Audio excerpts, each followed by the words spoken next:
Hello बच्चों, continue करते हैं हम थर्मोडायनामिक्स चैप्टर को। नेक्स्ट टॉपिक अब हम करते हैं हीट कैपेसिटी क्या होती है। तो देखिए हीट कैपेसिटी क्या है। जब एक सिस्टम एब्जॉर्ब करता है हीट को तो वहाँ पे जो टेम्परेचर है बच्चों वो इंक्रीज होता है, टेम्परेचर राइजेस। तो जो इंक्रीज इन टेम्परेचर है वो किसके डायरेक्टली प्रोपोर्शनल हो जाएगा, जो हीट एब्जॉर्ब हुई है। ठीक है, so the increase of temperature that is delta T is directly proportional to the heat absorbed by the system। Temperature के अंदर जो राइज होगा वो किसके डायरेक्टली प्रोपोर्शनल हो जाएगा, जितनी हीट एब्जॉर्ब की है सिस्टम ने, heat absorb by the system.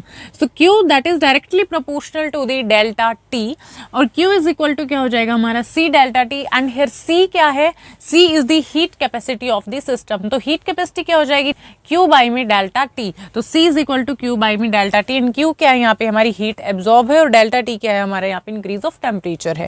इसके बाद हीट कैपेसिटी को इस सिस्टम की हम कैसे डिफाइन करेंगे, amount of heat required to raise the temperature. जो अमाउंट ऑफ हीट हमें रिक्वायर है टेम्परेचर को रेज करने के लिए सिस्टम के बाय 1 डिग्री, उसे ही हम क्या बोलेंगे, heat capacity. So heat capacity amount of heat required to raise the temperature of the system by 1 degree, ये क्या हो जाएगी हमारी heat capacity of the system. उसके बाद अगर टेम्परेचर जो हमारा रेज करता है बच्चों T1 से लेकर T2 तक एब्जॉर्ब करके क्यू अमाउंट ऑफ हीट, तो जो हमारी हीट कैपेसिटी उसको हम कैसे राइट करेंगे, C is equal to Q by delta T and that is equal to Q by में T2 माइनस में T1।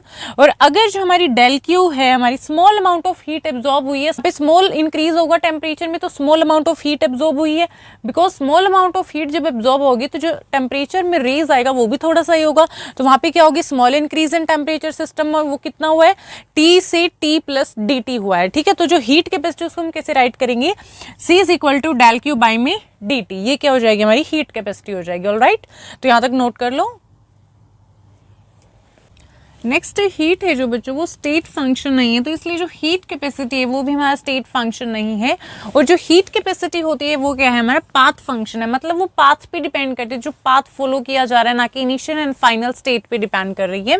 तो इसलिए जो वैल्यू उसको हम कैसे डिटरमाइन कर सकते हैं, जो हमारी पाथ जो कंडीशन है like constant volume and constant pressure, वो क्या होनी चाहिए, हमारी स्पेसिफाइड होनी चाहिए। और जो हीट कैपेसिटी है बच्चों वो 2 टाइप्स की होती है, हीट कैपेसिटी कॉन्स्टेंट वॉल्यूम होती है और हीट कैपेसिटी कॉन्स्टेंट प्रेशर होती है। So 2 types के heat capacity constant volume that is CV and heat capacity constant pressure that is CP। तो फर्स्ट हम बात करते हैं heat capacity constant volume की that is CV।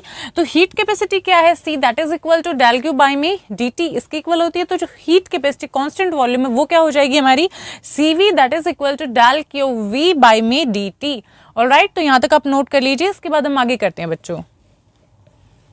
नेक्स्ट बच्चों, according to first law of thermodynamics क्या होता है, del Q is equal to D U plus में पी डी वी, इसी के इक्वल होता है। फर्स्ट लॉ ऑफ थर्मोडायनामिक्स के अकॉर्डिंग जो डेल क्यू है वो किसके इक्वल होगा, डी यू प्लस में पी डी वी के इक्वल हो जाएगा। तो डिवाइड कर देंगे इसको दोनों साइड डी टी के साथ में, तो क्या हो गया, डेल क्यू बाई में D T is equal to D U plus में पी डी वी बाई में डी टी हो जाएगा। उसके बाद आइसोकॉरिक हमारी प्रोसेस है। आइसोकॉरिक प्रोसेस कौन सी होती है, जिसमें वॉल्यूम कॉन्स्टेंट होता है। ठीक है, तो कॉन्स्टेंट वॉल्यूम पे हमारी प्रोसेस हो रही है, तो डी वी क्या हो जाएगा बच्चों, 0 हो जाएगा, चेंज इन वॉल्यूम 0 हो जाएगा। तो डेल क्यू वी मतलब यहाँ पे क्या हो जाएगा, डेल क्यू वी बाई में डी टी किसके इक्वल आ गया, del U by del T volume पे यहाँ पे जो डी वी टर्म थी वो क्या होगी हमारी 0 हो जाएगी। सो डेल क्यू बाई में D T is equal to किसके, डेल यू बाई में डेल टी, और C V is equal to किसके इक्वल हो जाएगा, डेल यू बाई में del T at constant volume, इसके इक्वल हो जाएगा। बिकॉज सी वी किसके इक्वल होता है, डेल क्यू बाई में डी टी के इक्वल होता है।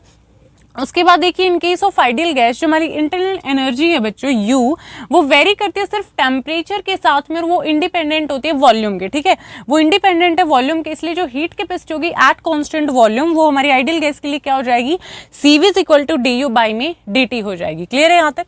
उसके बाद चलिए जो हीट कैपेसिटी सिस्टम की कांस्टेंट वॉल्यूम पे उसे हम कैसे डिफाइन करेंगे, तो देखिए rate of increase of internal energy with temperature at constant volume.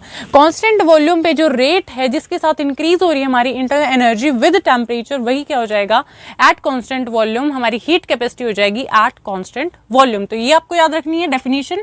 Heat capacity system की कांस्टेंट वॉल्यूम पे कैसे डिफाइन करोगे, rate of increase of internal energy with temperature at constant volume. ठीक है, उसके बाद नेक्स्ट हम पढ़ते हैं heat capacity at constant pressure. ये थी हमारी heat capacity at constant volume, और अब हम पढ़ेंगे कांस्टेंट प्रेशर पे, तो क्या हो जाएगी, सीपी हो जाएगी। तो according to first law of thermodynamics क्या बताया हमें, del Q is equal to D U plus में पी डी वी होता है। डिवाइड कर देंगे बोथ साइड डी टी के साथ में, तो क्या हो जाएगा, डेल क्यू बाई में del T is equal to D U plus में पी डी वी बाई में डी टी। इसके बाद यहाँ पे जो डेल क्यू बाई में डेल टी होता है, ये क्या होती है, हमारी हीट कैपेसिटी होती है। तो सी आ जाएगा यहाँ पे, तो C is equal to D U plus B D T plus B P D V by में डी टी, हमारी फर्स्ट इक्वेशन। ठीक है, फर्स्ट इक्वेशन हो जाएगी। उसके बाद कांस्टेंट प्रेशर है, तो जो फर्स्ट इक्वेशन है उसको हम कैसे लिख सकते हैं, सी पी, यहाँ पे क्या हो जाएगा, heat capacity at constant pressure है ये, तो is equal to del U by में डेल टी प्लस में पी डेल वी बाई में del T at constant pressure. ठीक है, यहाँ तक क्लियर है। ये क्या हो गया, हमारी सेकंड इक्वेशन हो गई। तो यहाँ पे जो एंथैल्पी होती है सिस्टम के, बच्चों में पता है क्या होती है, H is equal to U plus में पीवी। तो डिफरेंशिएट कर देंगे इस इक्वेशन को हम with respect to temperature constant pressure पे। ठीक है, ये वाली जो हमारी इक्वेशन है H is equal to U plus में पीवी, इसको हम डिफरेंशिएट करेंगे विद रिस्पेक्ट टू टेम्परेचर। तो देखिए यहाँ पे क्या हो जाएगी, हमारी डेल एच बाई में del T is equal to del U by में डेल टी प्लस में पी डेल वी बाई में डेल टी। ठीक है, ये इक्वेशन हमारे पास आ जाएगी। फिर कंपेयर करेंगे सेकंड एंड थर्ड को, तो सेकंड वाली कौन सी है, ये वाली हमारे पास सेकंड, और थर्ड वाली कौन सी है, ये वाली हमारे पास थर्ड है। ठीक है, तो इन दोनों को हमें क्या करना है बच्चों, कंपेयर करना है। तो देखिए अब कंपेयर करने पे क्या होगा, डेल यू बाई में डेल टी, ठीक है, इक्वल है डेल वी बाई में डेल टी, और क्या है बाहर पी है। तो यहाँ पे इसका मतलब क्या, जो सीपी है वो किसके इक्वल हो गया, डेल एच बाई में डेल टी के। तो हमने क्या लिख दिया, CP is equal to del H by में del T at constant pressure. ठीक है, कंपेयर कर लिया बच्चों हमने सेकंड एंड थर्ड इक्वेशन को, तो यहाँ से क्या आ गया, सीपी किसके इक्वल हो जाएगा, हमारा डेल एच बाई में डेल टी के एट कांस्टेंट प्रेशर। समझ आ गया, नोट कर लो अब इसे।